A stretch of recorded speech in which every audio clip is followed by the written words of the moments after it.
नमस्कार परीक्षार्थी मित्रांनो, स्पर्धा परीक्षा मार्गदर्शन मध्ये तुमचं स्वागत आहे। आणि आजच्या टॉप हेडलाईन पुढील प्रमाणे। सर्वात आधी राष्ट्रीय घडामोडी। पंतप्रधान नरेंद्र मोदी यांनी 6 फेब्रुवारी 2026 रोजी परीक्षा पे चर्चा या कार्यक्रमाद्वारे विद्यार्थ्यांशी संवाद साधत तणावमुक्त परीक्षांचे महत्त्व अधोरेखित केले। पुढची महत्त्वाची बातमी, भारताने मॅन्युफॅक्चरिंग आणि एमएसएमईज क्षेत्राला बळकटी देण्यासाठी ब्रिक्स सेंटर फॉर इंडस्ट्रियल कॉम्पिटन्सीज म्हणजेच BCIC मध्ये अधिकृतपणे प्रवेश केला आहे। पुढची बातमी, संसदीय कार्य मंत्रालयाने तरुणांचा सहभाग वाढवण्यासाठी national youth parliament scheme NYPS 2.0 चे सुधारित वेब पोर्टल लॉन्च केले आहे।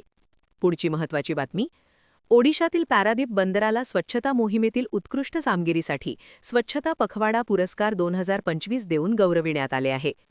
पुढची बातमी, पर्यावरण क्षेत्रातील गुजरातमधील नळ सरोवर पक्षी अभयारण्यात ताज्या जनगणनेनुसार पक्ष्यांच्या संख्येत तब्बल 21% वाढ झाली असून सुमारे 5 लाख पक्ष्यांची नोंद झाली आहे। आता आंतरराष्ट्रीय घडामोडींकडे वळूया। भारत आणि GCC देशांनी मुक्त व्यापार कराराच्या वाटाघाटी पुन्हा सुरू करण्यासाठी अटींवर स्वाक्षरी केली आहे।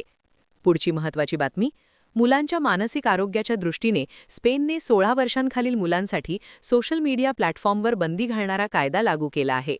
पुढची बातमी, भारतीय लष्करी पथकाच्या माउंट अकोनकागुआ मोहिमेला संरक्षण मंत्र्यांनी हिरवा कंदील दाखवला आहे।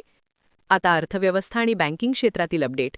भारतीय रिझर्व्ह बँकेने पतधोरण समितीच्या बैठकीत रेपो रेट 5.25%वर कायम ठेवण्याचा निर्णय घेतला आहे।